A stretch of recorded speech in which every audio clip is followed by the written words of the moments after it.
Well, hello, welcome to our first 52 Super Series Sustainability Panel discussion.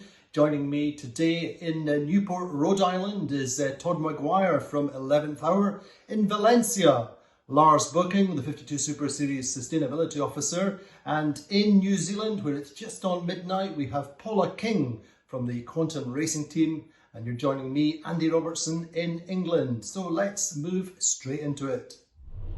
So let's start off with our discussion with just a general feeling of how our sport is going to emerge from this pandemic and what we've learned from that period. Maybe Lars, you would kick us off. I think for sailing, in the meantime, will be affected in the same way as most of all the other people, as most of all the other sports. But I think what I can see right now, the people want to go out again. And I think from my point of view, as a non-professional sailor, but as a big fan of sailing, there's no better place than being out on the sea on your boat with two or three people, keeping the distance, but enjoying the fresh air, enjoying the sun. And I think that's one of the biggest advantages what we have.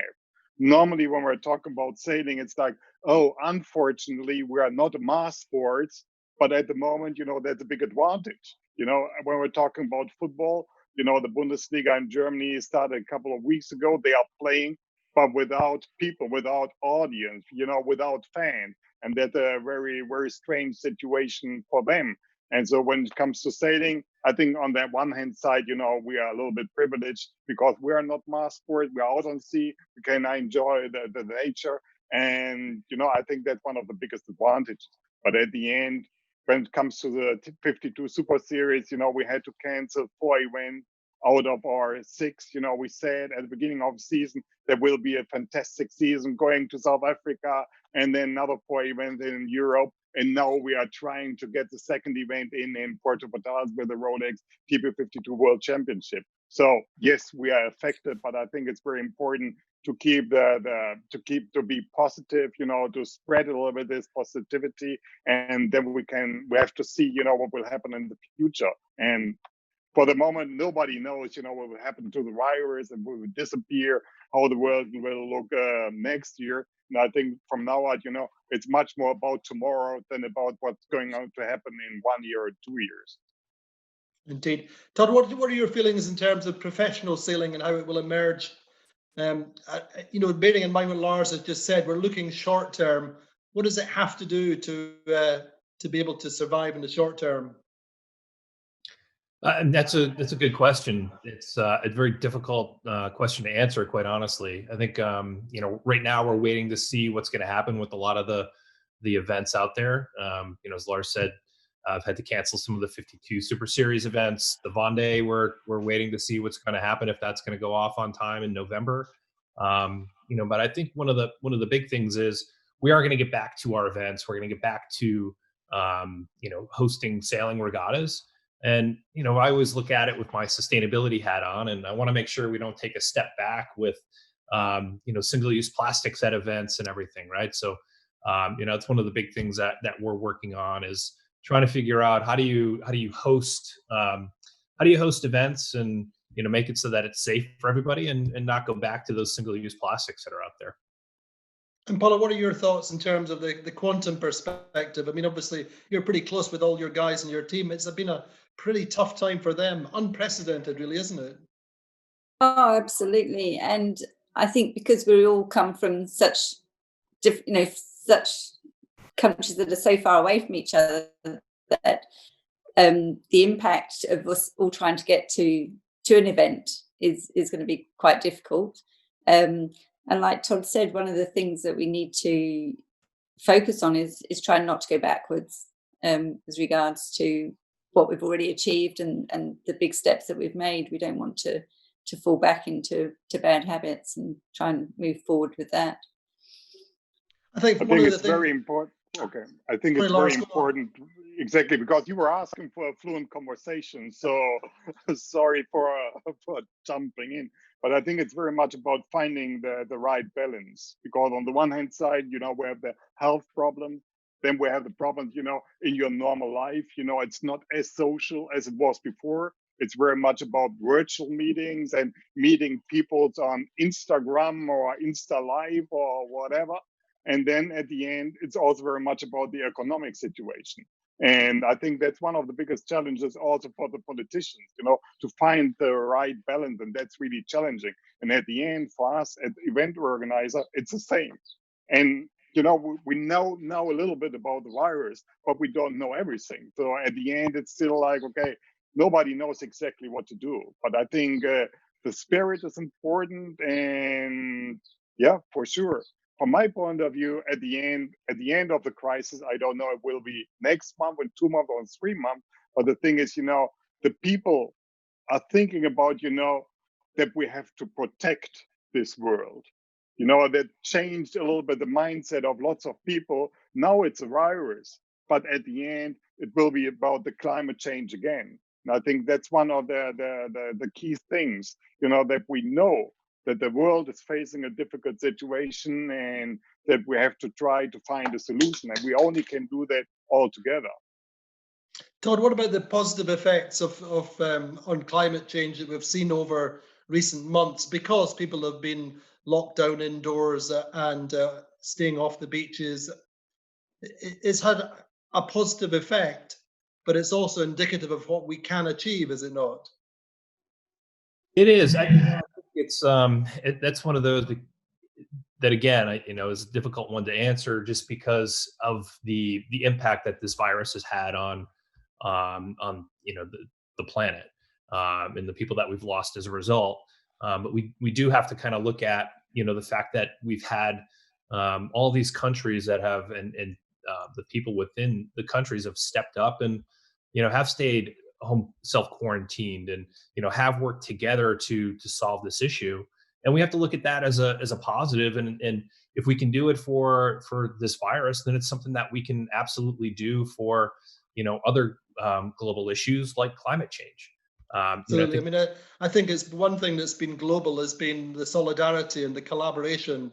In England, every Thursday night we see everybody out on their doorsteps clapping the frontline workers, and I've never experienced that level of solidarity in my lifetime.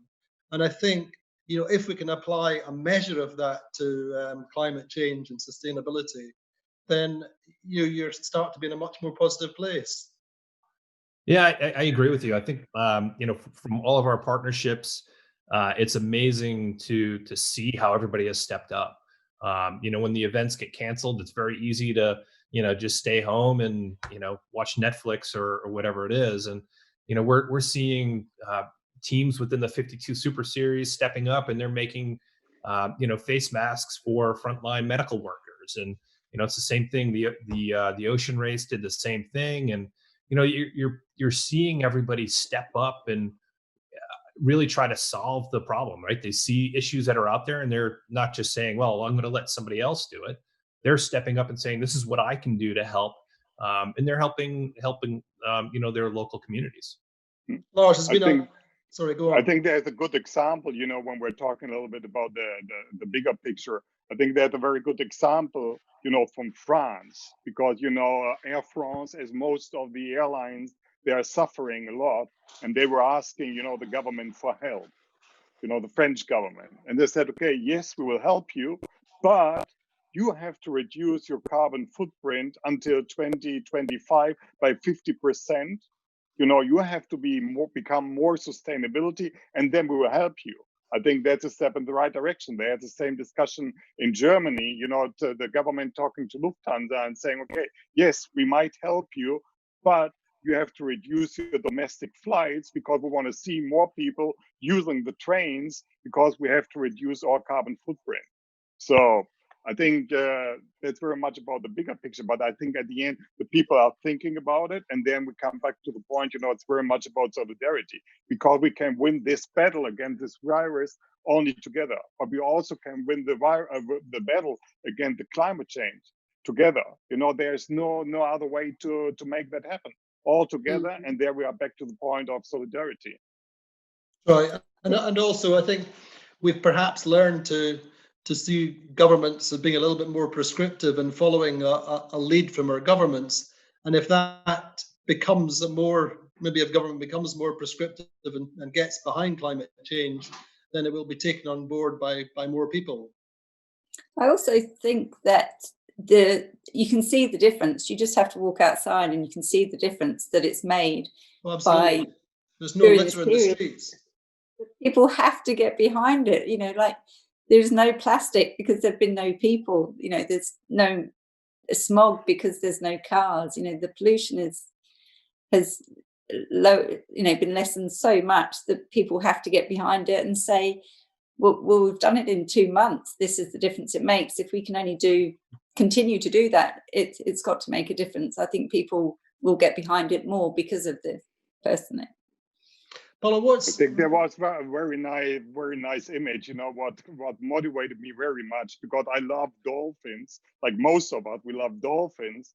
And when you're on your way with a boat from Valencia to Formentera, you know, it's like, oh, we saw dolphins. You know, last time we went there, when we did that with the kids, you know, we saw more plastic bags than dolphins. You know, I was thinking, oh, that's the future of the planet. You know, in 2050, more plastic in the sea than fish. And 2 or 3 days ago, you know, in the inside of the Dacena in Valencia and the Old Americas Cap Harbor, there were 25 or 30 dolphins swimming together, you know, inside of the Dacena. And that was really like, okay, unbelievable. But that shows us, you know, that we still can change something.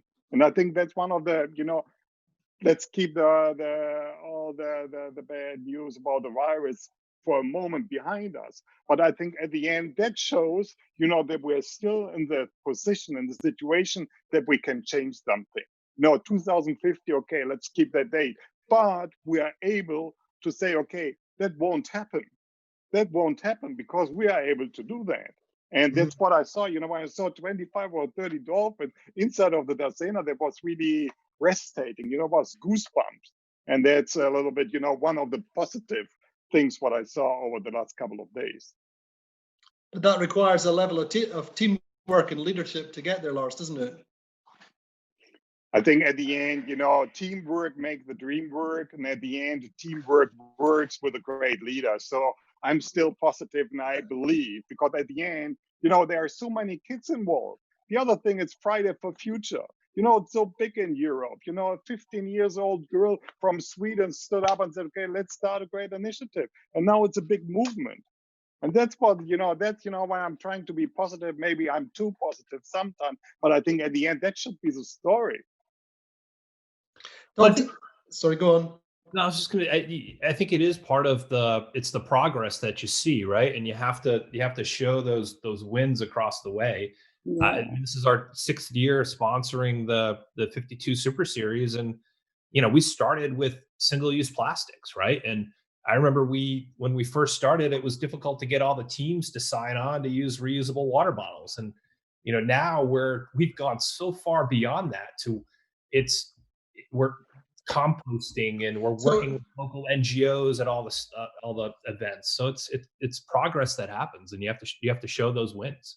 So from what you're seeing in the other sailing arenas, what is there that you can bring to the 52 Super Series? What's our next wins? And I'm going to ask Paula and Lars immediately after.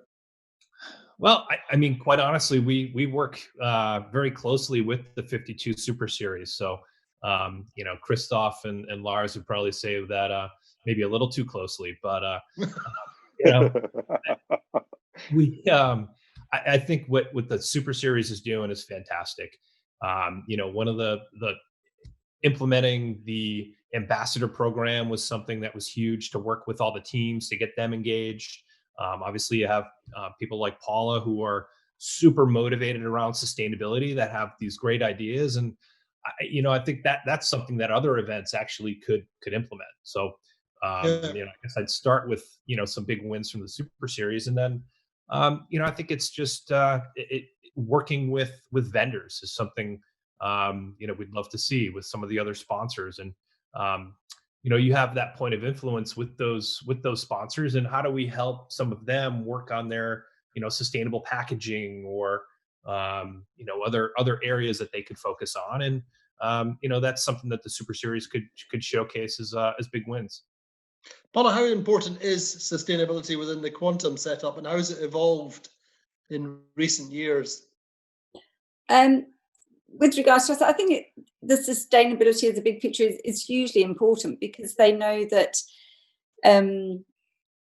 however little we do, it's part of the bigger picture. And if we do as much as we can in the areas that it's possible for us to do it, then they can see the difference.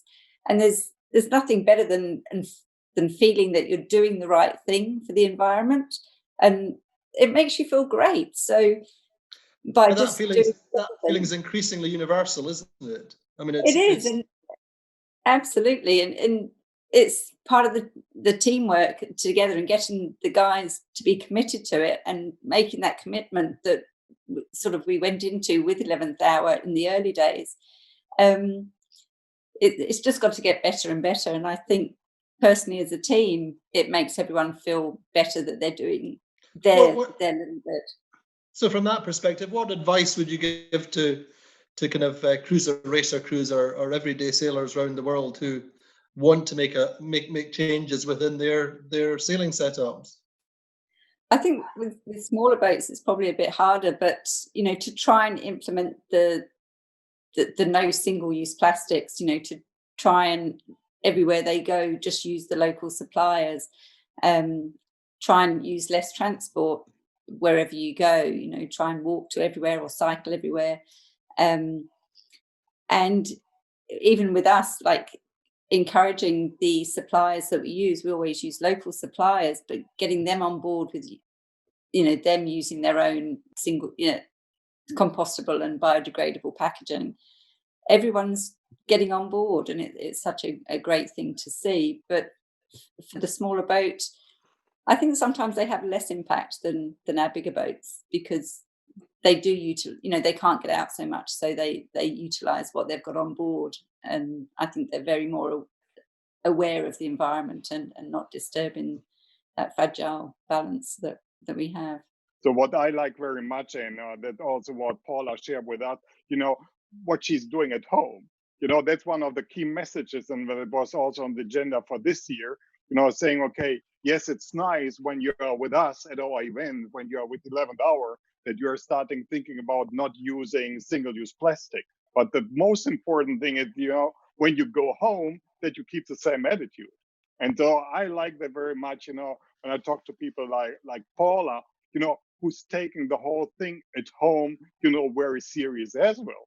I saw the picture when you went for your own private, small little beach cleanup and trying to influence other people. That's also when we talk to the yacht clubs, saying, okay, everybody has such a big influence. You are a dad, you're an uncle, you have 5 kids, you have 20 friends. And at the end, if you start talking to everybody about this topic, at the end, you will have an organic reach of 250 people. And if everybody is doing that, and that's what we have to aim for. So yes, we are sailors, but at the end, we are human beings. It's our planet. And though the most important thing also, to go home and do the same at home, what you are doing there at the 52 Super Series events. And the good thing is, that we have a strong partner like 11th Hour. The good thing is also, that we have an ongoing discussion. It's interactive. It's about involvement. And that's the same, what we try to do with the ambassadors. What Todd said at the beginning in 2015, it was like, okay, we had a sustainability officer. At the beginning was myself, and then you were talking, and the people were sitting there, oh, now they are coming up with sustainability. So what then? Nobody knew about that in 2015 at the beginning. But now, it's a movement. When we go to our ambassador meeting, the sailors are going there because they like it. It's not like, okay, it's an obligation to go there. No, they say, okay, it's interesting. And then interactivity. The most of the ideas, I think we had in 2018 or 19, we put on the, that was sailors' ideas. It was not like us telling them, please do that, please do that. No, it was proactivity. And I think that's really great when you come to this point that you go to a meeting and there's an open, ongoing discussion. And that's a good thing what we have with 11th Hour as well. We are talking and then we're thinking about it. Then maybe we have some great ideas. Maybe some of the ideas are not as great as expected, but at the end, give it a try. And I think that's very much about the partnership, what we have with the 11th Hour, and also, with the different teams. Lars, tell us what the kind of strategy is for the 52 Super Series in terms of sustainability. What are the next things we're going to be focusing on in next year, for example? Or maybe this year, we still have this event. Yeah. Let's keep the fingers crossed, but for the moment it looks quite good. So going back to Mallorca, and I think what Todd said before and what you mentioned, the NGOs, there we will have a cooperation again with Yachting is Giving Back. I think, Paula, you remember this activity quite well, and that was really successful. But coming back to your point, Andy, and we did that in South Africa as well, didn't we? Exactly, but what you have to keep in mind that sometimes the regulations of the countries are different. Yeah. In some of the countries you are not allowed to do that because of hygiene, and so the people need it. And I think it's a great initiative, but it also depends very much on the rules we see in the different countries where we are going. But the other thing is also, which is on our list for this year or next year as well, is to have a little bit more, or trying to have a little bit more this social responsibility aspect. I think that was really fascinating what we did in South Africa and Cape Town. Not only with a little optimist, also when we had the kids there from the townships, going sailing with us just to explain them, how sailing works, also as a role model, teamwork and doing things together, listen to each other, starting with the basics. And I think that's really, really impactful. We're doing that in Europe with the different sailing schools, but doing things like that in a country like South Africa, that was really fascinating, because the setup there is quite different, especially when we're talking about the townships, and keeping in mind that this class of kids traveled 6 hours just to Cape Town, just for spending 1.5 or 2 hours with us on a sailboat. That was really impactful. When you see all the smiles, and I think that's also what Paula mentioned before. Sometimes when it comes to sustainability, we are very much frontline workers. And then you can see the impact. And when you see the smile and say, okay, we never thought about it, that's really motivating.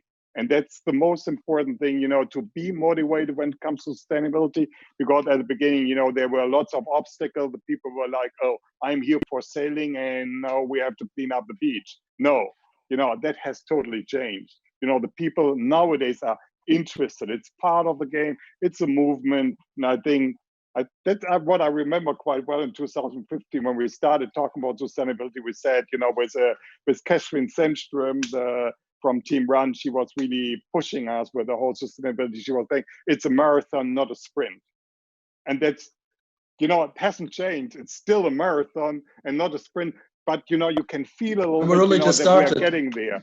But we're getting there, Absolutely. At the beginning we were 5, then the second year we were 25. And now when we're talking about the 52 Super Series fleet, I would say 80% of our sailors are really behind the whole story. So, but that's my point of view. But I think, Paula, you have the same feeling, right? Oh, absolutely. Yeah, I think it's because it makes you feel good, and it makes everyone feel good. And we're doing it not just for ourselves, but for everyone, the whole world. It's the feel good factor for everyone. Give us a little bit of an insight into some of the initiatives that you have with the quantum racing team. Like I said, we started off in the beginning with the single-use, getting rid of single-use plastic and using the water bottles, which we reuse constantly. That's been going on for many, many years now. We also have our own water filter, so that if we are in an area where the water isn't the best, we can filter our own water and know that the guys are still getting really good water without having to buy single-use plastics. All of our containers and everything we use for lunches is all reusable and washable, and we sterilise it all. Again, the coffee, we do use some capsules, but I recycle them, and I'm very sort of involved with making sure they go to the right place. And within Parma, they go to a company that uses the coffee as compost and in their rice crops, and then the rice crops are given back to the people of Spain. As far as next year goes, I would like to see us try and do a little bit more. Some sustainable clothing would be lovely to see. Less packaging, as always. We just trying to encourage everyone to do a little bit more. Just to make it easier on the planet is what I'd like to see. That is one of the things, isn't it? The team clothing becomes so, almost disposable in some senses that, you have to focus on that much more. Yes, it would be lovely to see some, depending on what materials they're using, and see if, we've noticed that they've been giving us our uniform in a lot less packaging, which has been fantastic. So a lot less plastic involved there, which was one of our requests.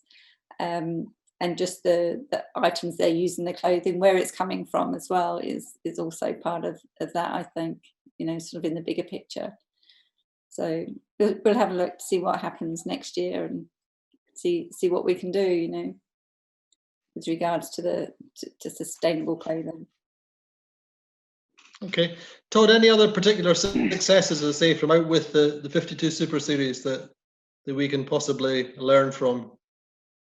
I think one of the things from Lars mentioned before, but the Little Optimist, right? So the second event in Cape Town, unfortunately, was canceled, but the 52 Super Series wanted to still activate with the local NGO there. So Greg Burdish, a very passionate guy who works with kids in hospitals, and as Lars said, you get these kids there to buy the boats, and you see the smiles on their face. That's such a powerful image, and this is what Greg does with his group, with his company, The Little Optimist, and with coloring books. So he lets kids who are in hospital and aren't able to get outside, and gives them hope, shows them how this little boat can sail around Cape Horn and Cape of Good Hope, and is Cape Horn would be a lot more daunting.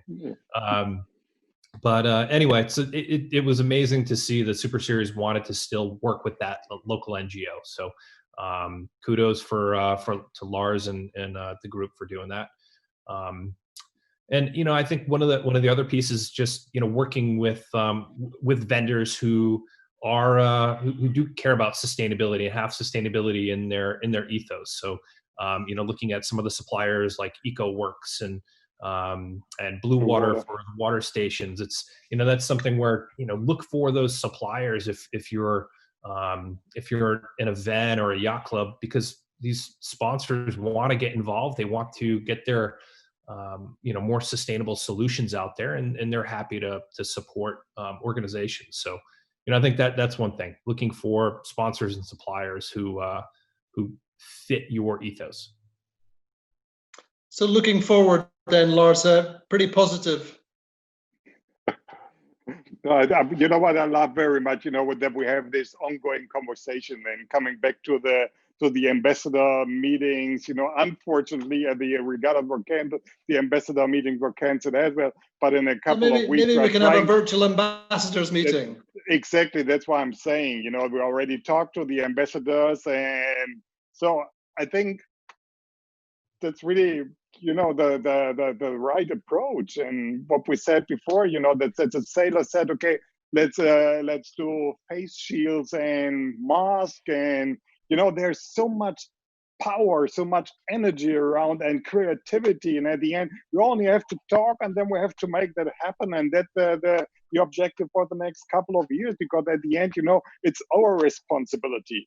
The planet, this beautiful planet, is in this situation because of us. It was us, and we still have time to change it. And I think that that's really important. And that's also, what we said before, it's not about influencing people or only. At the end, it's also inspiring people. And that was a good example, there in South Africa. When you see these people and then you start talking about it, they're really interested, and that makes you happy, that motivates you, and, finding the right partners, what Todd said, it's 11th hour, then we have Bluewater, then we have Ecoworks, and there you can feel, we have the same strategic approach, we have the same vision. And as more people you have together with the same vision, all the things will be much easier. Here's looking to the future. Yeah, I would just want to say to use the resources that are out there, right? So it's on the sustainability website at the 52 Super Series. So, if you're an event and you're looking to see how to do this, go to the 52 Super Series website and look at the sustainability page on the website, because there are resources there to showcase how your event can get involved. Same thing with the Ocean Race, all of the sponsorships we get involved with. We want them to show other events how they're doing it, so that they can implement it at their own event, and just start with a couple of things. Has been said many times on this. It's a marathon, not a sprint. Start with a couple of things, and it'll build over time. So, but it's that first step that's the hardest. Good, thank you very much, Todd. Maybe I have another one, Dan, as we're doing that, and I just want, because the topic, the point Todd made, but it's very good. We started this yacht club outreach tour, and I also would like to invite other yacht clubs to get in touch with us, and then we go there and we offer, based on the help of 11th Hour, sustainability workshops, just to get them a little bit, give them a little bit of feeling, what we are doing, what the key learnings are, what the strategic approach might be. And, we are here to help, we are here to share all the information we have, because at the end, sharing is the most important thing for the overall approach. So I think very good point there from Todd. So Lars, from that perspective, you give us a case study of where you've been and what you've done in terms of the outreach program to yacht clubs. Oh, we already went to 5 different yacht clubs. We went to Sweden first, to the Royal Swedish Yacht Club there in Stockholm. That was the start of the session, and that was really motivating, because when you do the first one, when you have the first one in the pocket, you have some key learning, and then you go a little bit more like self-confident in the next one. And so we went to Germany, to the prestigious Yacht Club of Kiel, and there was a representative of the German Sailing Federation as well. That was an add-on, because they're also trying to keep the whole thing very, very serious. Then we went to Barcelona, then went to San Sebastian. Now we'll go to the Marina Ibiza, to the STP there in Mallorca, because there's lots of work to do. Then we will have Valencia. Then we already organized a virtual one with the Royal Cape Town Yacht Club, because that was planned for the second event, South Africa, which got canceled. So we do that virtually as well. So, and the thing is, it's learning. It's learning by doing. Also, when you're sharing your opinion with other people, sometimes it's like, okay, we never thought about it, then we take notes, and then we're trying to get it organized in the 52 Super Series. So that's a great project. I think that's a great idea, to be able to do it virtually. You can do 2 or 3 yacht clubs at the same time with our ambassadors and with our, the key people in the sustainability side, and be able to deliver, without having to do the traveling. Yeah. But that, from my point of view, that's also a little bit an outcome, when you are facing a crisis like that you are becoming even more creative, thinking about things you never thought about before. We said, okay, let's do this panel discussion through internet, Zoom, or whatever, as I'm not a technician, whatever. So, and then the other thing, like, okay, ambassadors meeting now with the yacht clubs, and that's also one of the outcome. What I read, it was another statistic saying, that the business travel will go down to 30%, because nowadays with all the news tools, it's not like a must sitting there hopping on an airplane going to Auckland just for a 4 or 5 hours meeting. A little bit, we are missing the human touch, But at the end, nowadays we are not allowed to hug anymore, and so we have to keep You can do the social virtual hug. distancing. And now we have the virtual hug. Exactly, thumbs up, and thank you very much for. But that's a little bit the attitude what we have to have. Come on, be positive. We're still full of energy, and let's try to make the best out of it and stay safe. I'll start. I remember in taking sailing lessons in my local yacht club, East Greenwich Yacht Club, Greenwich Bay Sailing, and the instructors would have these Capri Sun that they would throw out to the students, and they would launch them, and a lot of times they wouldn't be caught by the sailor or fall on the boat or whatever, and it was just kind of left to go drift off somewhere. And in my mind, I was just like, well, that wasn't meant to be there. Why are we treating our bay like this? Because that's not going to go away today, tomorrow, 10 years, whatever.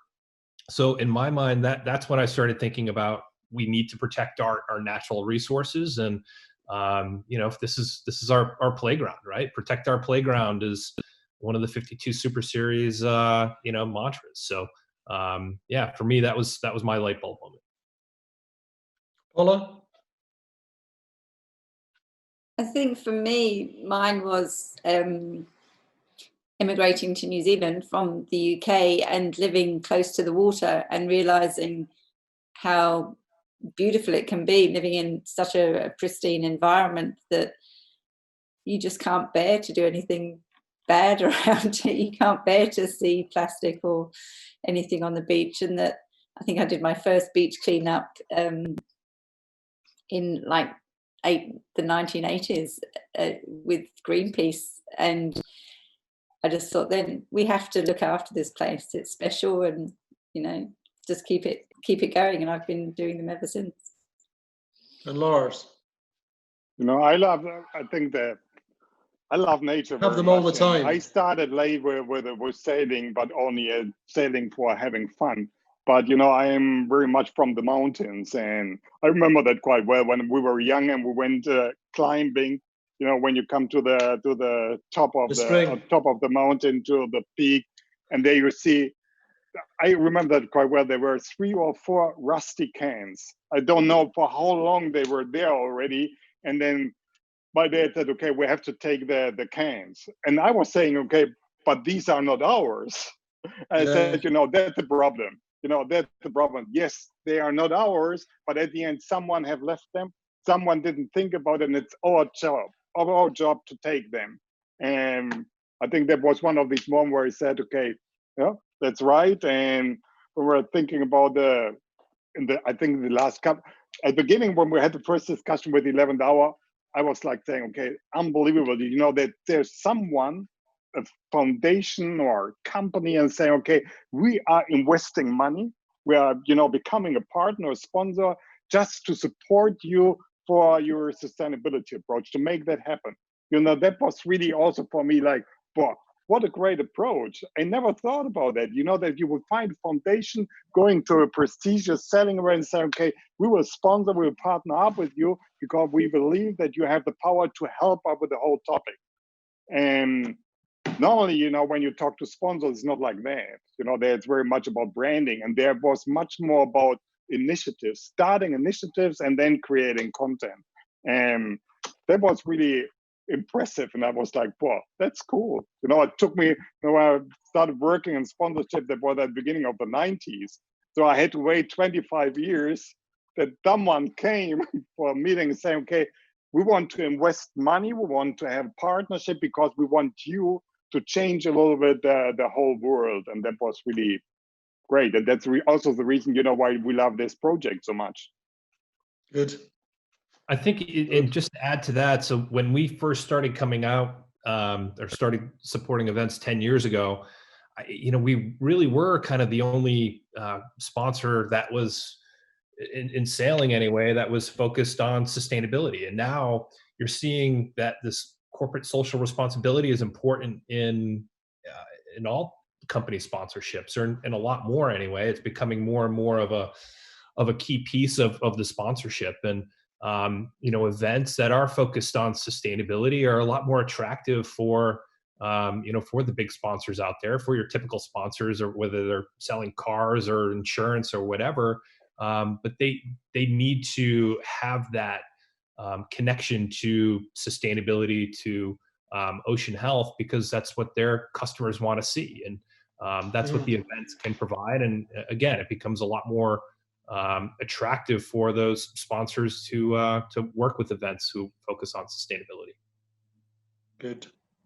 Thank you very much, Todd. Thank you, Lars. Thank you, Paula. Thank you, and sorry again for the delay, but that's okay. I'm too old for this kind of stuff, maybe. Thank you so much, Danya, for sorting things out. Thanks, Paula, for being up so late. Yeah.